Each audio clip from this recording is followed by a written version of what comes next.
terms. We came a little bit. We want to take a beginning again, and we want to start it from there. So basically, accounting, every transaction, the monetary transactions must get recorded, and the accounting system is a system which summarizes the financial performance of a business. Everything is recorded over a period of time, and this information ultimately we take it into a summarized form, and that is what we call the financial statements. So we will analyze the information, and that information is very, very important for the people who are interested in the business to make those important decisions. So quality information is a very, very important thing, and that is what we discussed the other day. So financial accounting is basically, we will be talking about the management accounting in a minute. Financial accounting is also all about production of statements for external users. It's basically for the external users. The reports, they basically report the directors or the managers' stewardship of the funds entrusted to them by the owners or the shareholders. And every company, investors need to know information, whether to invest, whether to divest, whether to put more investments. So you need better information. And the financial statements are prepared giving the comparative figures according to accepted accounting standards, so that the people can compare one entity performance against another entity performance, one year against the other year, all that kind of thing. And we have been guided by international accounting standards, reporting standards, basically so that there is some uniformity whenever we prepare the statements. And basically, the financial statements are public documents, and therefore it may not reveal so much of details about the business secrets, or let's say about the individual cost, etc., because that is not what you will produce it. Now we come to a new thing called the management accounting. This is actually the CIMA original focus was very much on this. Even today, I would imagine CIMA's focus is on this one. It is a more detailed information. It's more up-to-date information. Almost today in the present business world, it's real online information. You have your information almost at your fingertips. And basically, this is the information that is required internally by the management to plan their future. So the one difference between financial accounting and management accounting, financial accounting is essentially historical and more for the external use. Management accounting essentially current and more for internal use. So basically things like cost of production, the cost per unit, the components of the cost, all that will be part of the management accounting. And it's almost a part with the management activity. We know what is management is. Management is you try to plan things, coordinate, control, all that. And for that management, whatever the information we get is what we call the management accounting. So basically to formulate a strategy to manage your resources, because the resources are very, very limited under whichever the circumstances, to plan your resources, to control your resources, to make decisions, all the time we use the management information. The financial information is of very, very little use because you can't use so much of financial information. They are really historical information. I want to go into the subject, the organization. Now, what is an organization? So first of all, let's talk about what is an organization.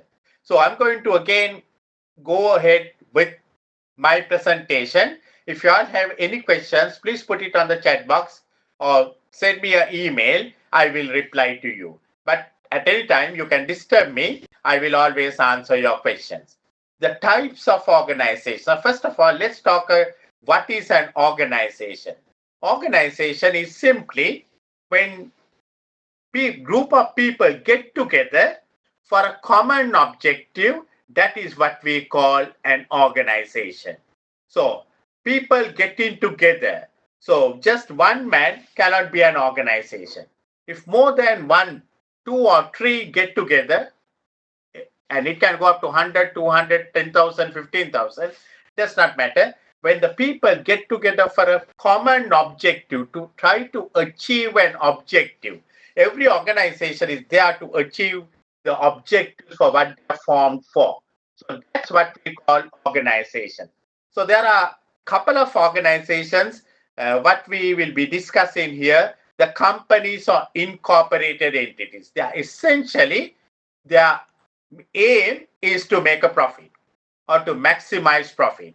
I can add up here, in addition to the companies and incorporated agencies, even the sole traders, unincorporated businesses, everything falls into this category. Their main idea is to make a profit and maximize the profit. Then we have not-for-profit organizations. You would have seen a lot of charitable organizations, the church, the mosque, the temple, your school association, the clubs, so many things. They are not there to make a profit, but yes, you can access this recording, surely. Yes, yes. It will be available and you can access this recording. And the slides will be available for you just after this lesson. Already I put it on your Dropbox. If you want it, just send me a mail. I will send you the slides. It will be recorded. It will be available.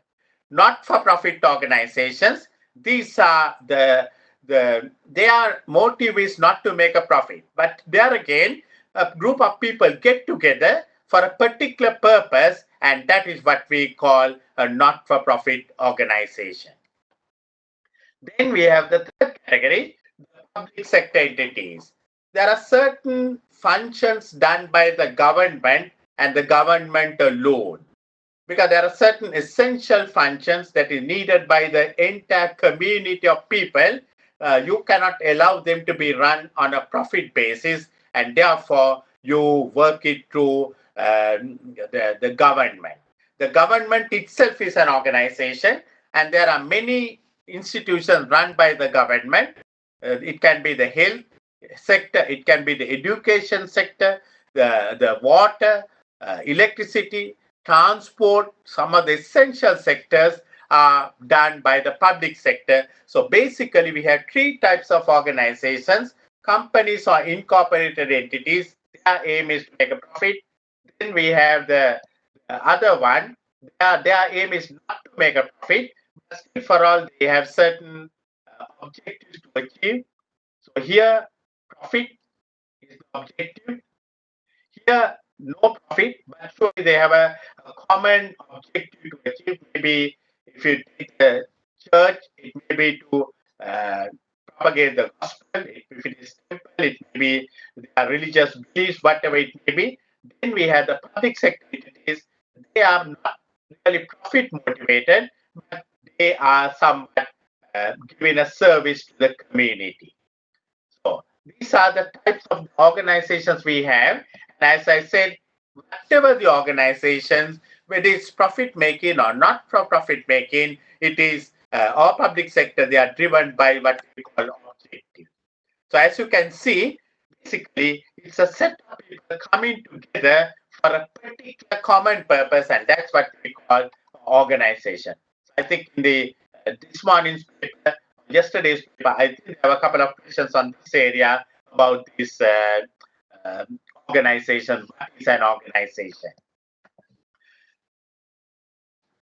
Today, we live in a world where only financial objectives are not good enough. There are so many non-financial objectives. Later on, you will learn something called balanced scorecard. I'm going to briefly touch on that one. That is, basically you are not looking purely on the financial, but look at the non-financial. Things like customer satisfaction. Now, customer satisfaction directly is not a financial objective, but we know if the customers are not satisfied, that can have an impact on your financial objective. Secondly, the internal business perspectives. You would have earlier listened to that session where the people, the Oma was talking about the new innovative updated with all that kind of thing. Even our products need to be upgraded all the time. The product of 1920 is not good enough for 2016. So we have to go on continuously upgrading, uplifting our processes, and that's what we call internal business perspective. Thirdly, we have our employees. The employee satisfaction matters a lot. If we don't keep our employees satisfied, surely we will have labor unrest, there will be total demotivation, and all those things can cause lot of problems. So financial and non-financial objectives are important. So today, the main objective, whatever it is, still the financial objective is to maximize the shareholder wealth. And in a company, the shareholders get dividends. That's one way they will increase their wealth.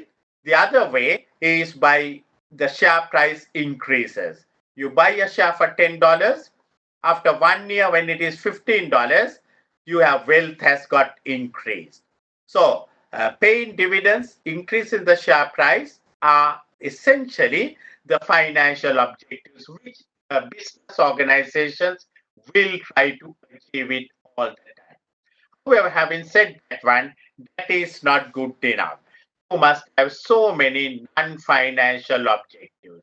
They cannot be measured in terms of dollars or they cannot be measured in terms of sterling, but they are the qualitative measures. How good is your quality? If you are managing a restaurant, if the food quality is not good, you will not find people coming in. If you are managing an airline, if your in-flight service is not good, people will not come.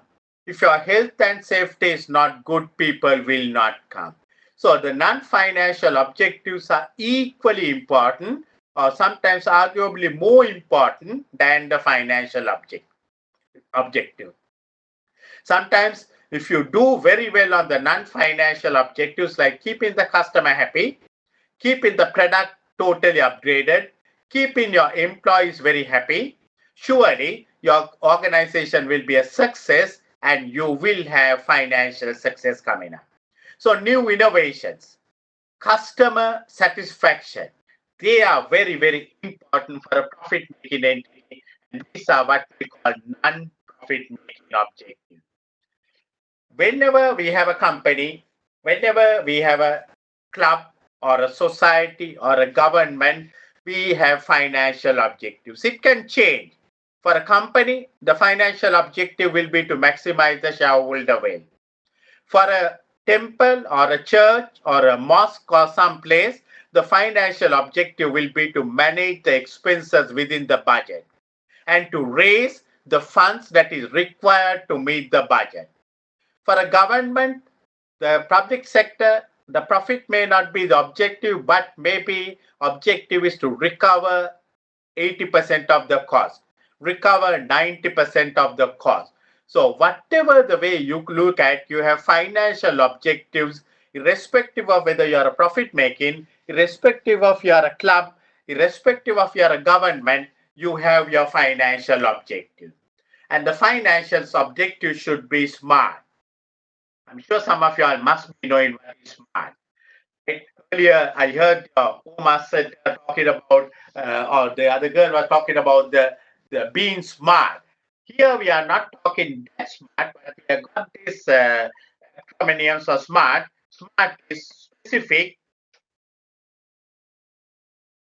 Your objectives must be very specific. Everyone must know. It must be very, very clear. No no kind of vagueness. It should be specific. It must be measurable. Your objectives, financial objectives should be always measurable. It must be attainable, something which is realistic to achieve. It must be relevant, something which is relevant to your business or the organization. And it must be time bound. You must always put up time to achieve your objective. So this is what we call the SMART: specific, measurable, attainable, relevant, and time bound. So all your financial objectives should be SMART.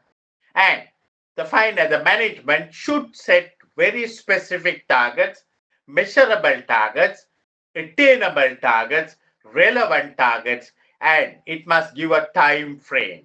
For example, if you say our objective is to increase the profit, that's not smart because it's not very specific. It does not say whether it's profit before tax or profit after tax. It doesn't have a measure. It's not going to say that we want to increase it by 10% or 20%. It may be attainable, but we do not know. It's relevant, surely, but no time bound. You can go it in 10 years' time. So you must say our objective is to increase our profit before tax by 10% within next 12 months. That is smart.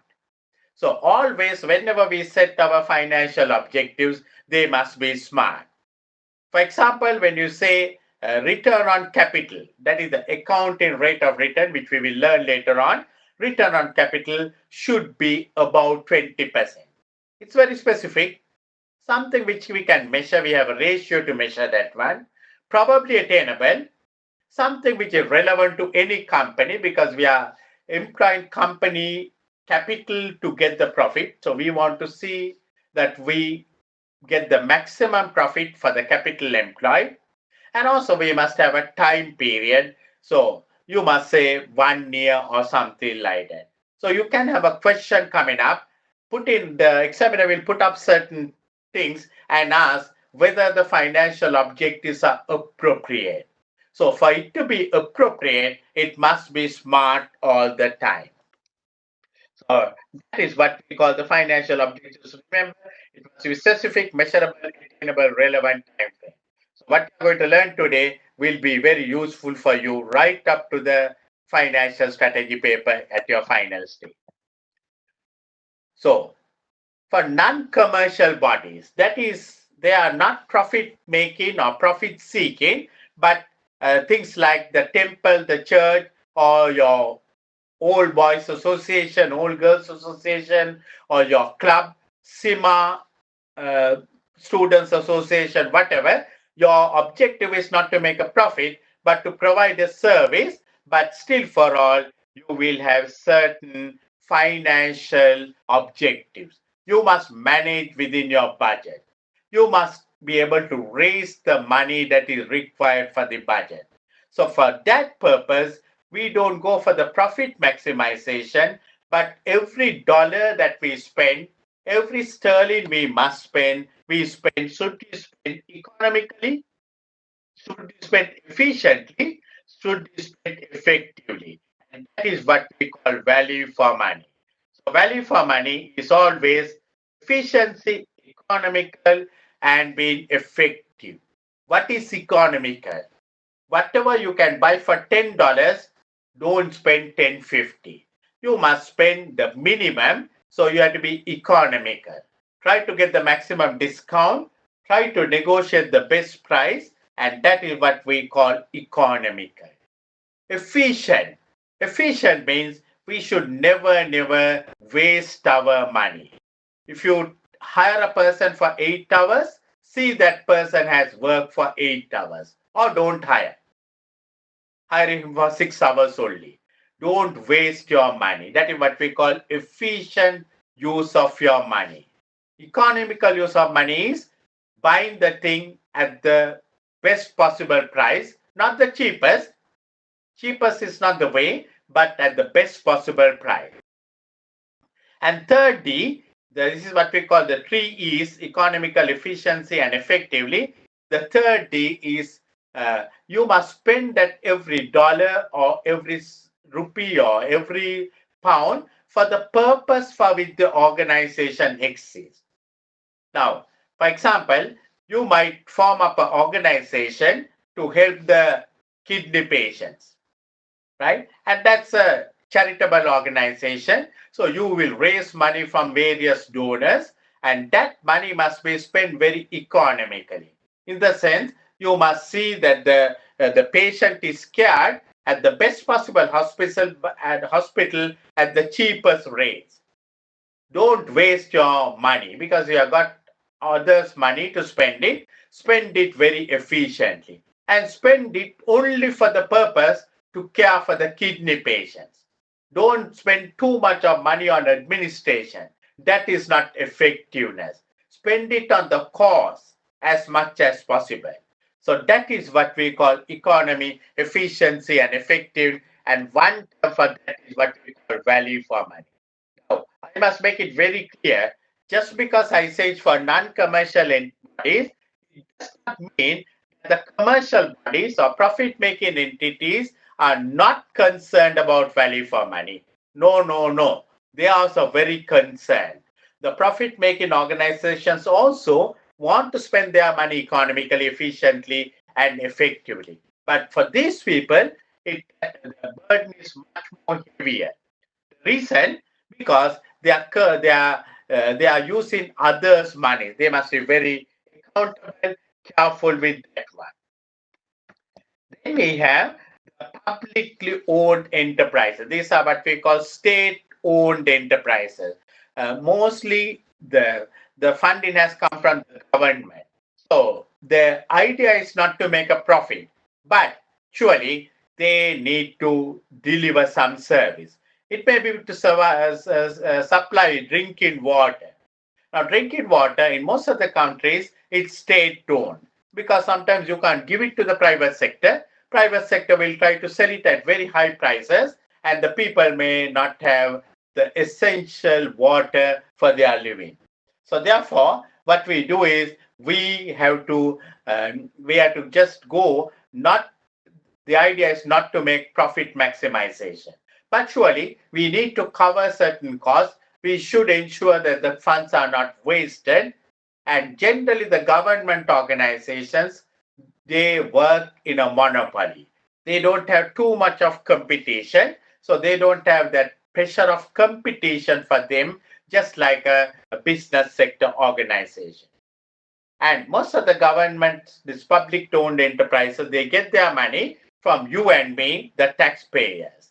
And sometimes they borrow money from the public. They can go and borrow money from the various foreign institutions, foreign governments. So, like that, there can be, but basically, they get their money from taxes, borrowings, and public. So, you can see the difference. The business get their money from the owner's capital.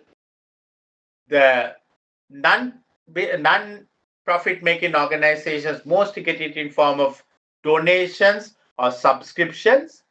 The government organizations get their money from the treasury, that is the government taxes. Sometimes they borrow money and they can issue public debts. So there again, they have a very specific objective, maybe to supply water to 80% of the community.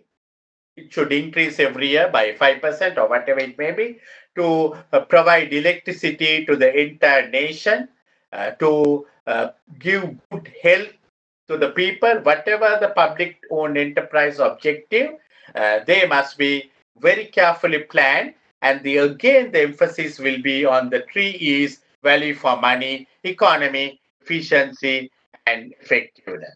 So these are the three types of organizations that you will find, and the three types of objectives that you will find. So when it comes for the business, there are many transactions that will happen every day. For example, you will have, if you are running a supermarket, you will have hundreds and hundreds of customers walking in, and you will sell to each and every customer. If you are running a restaurant, there will be many customers walking in, you have to sell, and that's a transaction. If you are running a hospital, you will have patients coming in, and you will care for the patient, and those are transactions. So there are many transactions and events taking place every day. So basically, the role of the financial reporting is to record these transactions, record it at what cost did I buy, record it at what cost did I sell, record how much of salaries I had to pay, record the machinery that I had to buy, record the amount I had to pay for the creditors, record the amount I had to receive from my customers. All that is what we call financial reporting. So you record it, and record it, and then you put it in a particular format, and those formats are what we call the financial statement. So remember last time we discussed the financial statements. There are uh, four financial statements: statement of financial position, statement of profit or loss, statement of changes in equity, statement of cash flow, and accounting policies and notes. And all that arise from your financial recording what you do. So main transactions that happens in a business is sales. If you are manufacturing, you will manufacture and sell a product. If you are trading, you will buy a product and sales. So that's your main transaction. Then you have purchases. You have to purchase your raw materials. You have to purchase various other services. You have to purchase your machinery. You have to purchase your equipment. All that is what we call purchases. Then we have you have to purchase your electricity, purchase your water, purchase your fuel, purchase your stationery. So many purchases are done. And those are what we call expenses. Then we have our payroll. We have our employees. We have to pay them. We have to pay their salaries. We have to pay their overtime. We have to pay their whatever the security levies, all that. And that's what we call payroll related transaction. Then the other expenses are rent. We may have to pay rent. Then sometimes we have to raise money. So we have to go to the owners and raise money. Sometimes we have to go to the stock market and raise money. Sometimes we have to go to the bank and raise money. Those are transactions. We have to repay. If we borrow, we have to repay with the interest. Then when we do business, we make a profit. We have to pay taxes. So there can be many transactions. I named a few, but you can imagine in a business hundreds and thousands of transactions that is happening. All these transactions must be captured, and that is what we call the financial reporting system. So you must have a good financial reporting system to capture all the transactions. This is simply accounting what we do. Nothing much of a big thing behind it, but it's the methodology, it's the approach, it's the terminology that we need to be very careful. And for any transaction to happen in business world, we don't go by voice. We want supporting documents. Every transaction must be supported by a supporting document. If you say that you have sold some goods to Mr. John, I will not believe it unless you can show me an invoice. If you tell that I have bought some raw materials from Mr. Peter, I'm not going to believe it unless you can show me a purchase invoice or a purchase order that you have raised or the supplier has sent it for you. If you tell me that you have paid 100 people's salaries, I will not believe you unless you can show the payment vouchers and unless you can show the payroll. If you tell me that you have paid the electricity, I'm not going to believe. In business, we don't work on just on hearsay or on trust or on verbal instructions. We work on always on documentary evidence. So any transaction that is what we are going to take place, there will be a supporting document created, and the purpose of the supporting document is to confirm the transaction. And that document is very, very vital to the accountant because he uses that document to record the transactions. And that is how he will record the transactions. And those only will go to your financial setup, and that's what is going to keep up. Every organization needs lot of information. Managers will need information. How many people have come to office today? How much the purchasing man will want to know whether the goods that he ordered, whether it has come. Salesman will want to know how much of sales he has done. So all that information what you require, that has to be provided, and that is generally the role of the management accountant when it comes for the internal usage of information. So managers will need both internal and external information. Sometimes you need internal, sometimes you need external, both the information as necessary, and actual information provided will vary depending on the different levels of management. At the highest level of management, at the board of directors, you don't need all the details.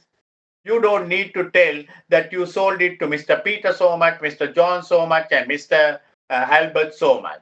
But at the lower level, at the sales manager's level, he might want to know how much did Peter buy, how much did John buy.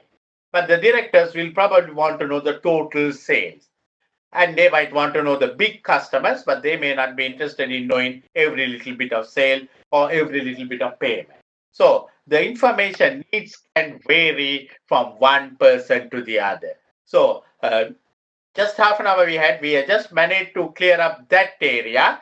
And next week, next session will be on Saturday, I think. Yeah, our next session will be on Saturday. We will be looking at recording of transactions, how to record these transactions. And so that's the area. I have already put up certain questions on your lesson number 4, Dropbox. You can just have a look at, but next lesson, after the lesson, I will be looking at some of those questions with you all. Start looking at the questions. I put up few questions on the Dropbox. I will put more questions, look at, and if there's any question, just come back to me, and that will be done. Any questions that you have? Yeah, Anju have sent a link, but I will again ask Anju to send that one, Kalyani. There is a link. I will send you the link. Can you send me? Just send me an email. I will send you the link for you to access the Dropbox. Okay, right. Okay, I will tell Anju to do that one. You should be able to access it, but I will pass it. I will do that one. Any other questions you have?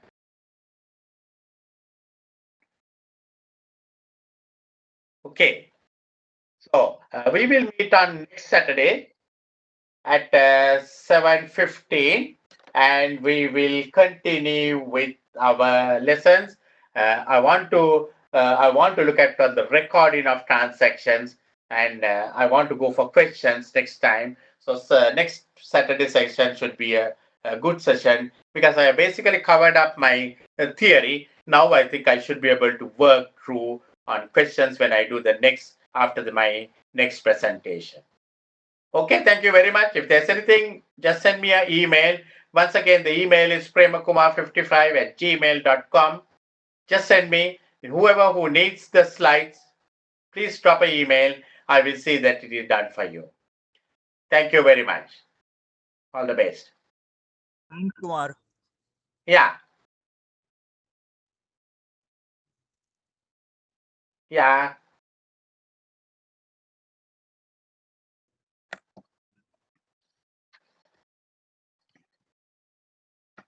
Kumar, are you available? Yes, I'm available. Yes. Yes. Yes, Salam. Yes. Work in UAE. I just want to know where do you work or do you teach anywhere in UAE or somewhere? No. Actually, I'm from Sri Lanka. I do mostly the CIMA at the final level. Um, not in UAE, no. Are you CIMA member or you're studying towards CIMA itself? I have finished my sim a long time back. I'm mostly teaching for the final students, the Mhm. CIMA at the strategy level. So you're teaching CIMA strategic level in Sri Lanka.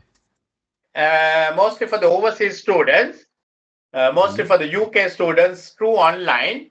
I Mhm. do the financial strategy, performance strategy, um, and the managerial level, advanced financial accounting, management accounting, and also the case studies. So how do you see the scope of CIMA in Middle East? Because I'm doing CIMA and I have been into the management case study exam in May 2016. Okay. Looking Mm-hmm. for the how do you see the scope of CIMA in Middle East and in the Gulf market specifically? CIMA, I think it is expanding very much in the Middle East market. You can see the number of people who are uh, uh, studying now. I think there is a big market for CIMA because particularly remember the Islamic finance is now being uh, incorporated into the syllabus as an optional subject. And if you try to master that area, that will give you the scope. I need one more advice from you. Okay, sure. Yeah. So what we should we do after SEMA? What's next, or is it enough for the career or to reach on the you top? know the CIMA, after you finalize, after you become a member, you have to do something what they call continuous professional development. So that way you keep updated with everything what is happening. You don't need to do, but the trend today is that you do Master of Business Administration, all that. But that is purely to add up little bit more certificates, I would say, with all the respect.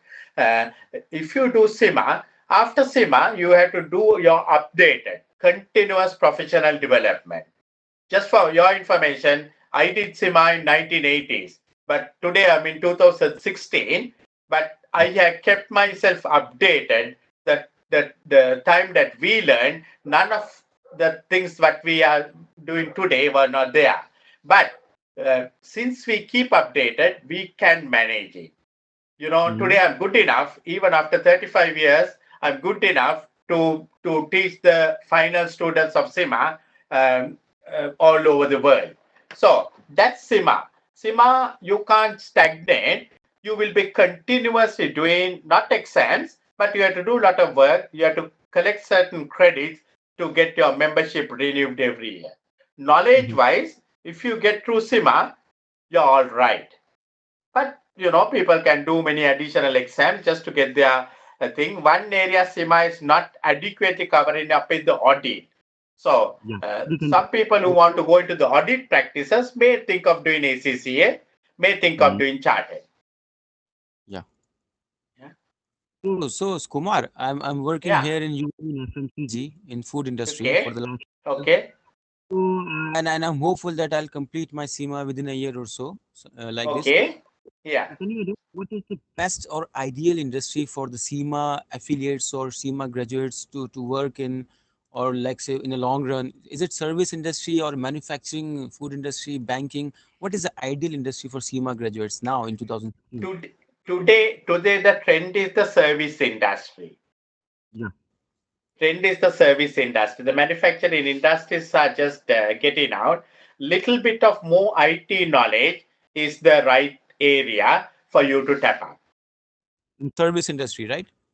Service industry, because people are very very conscious about the capital investment. Capital is becoming very scarce, and Mm. if you become a semi accountant, I can tell you, the scope is unlimited.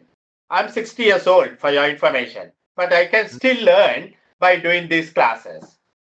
I can do consultancy. I'm doing a lot of consultancy for the Prime Minister of Sri Lanka here, right? You can do a lot of consultancy. Your knowledge is there. You can do anything. But as a young person, the service industry is the best. Banking is a totally a different game. Banking is a specialized area. Some people get very satisfaction in the banks, but some Yeah. people get stagnated in the banks. Yeah.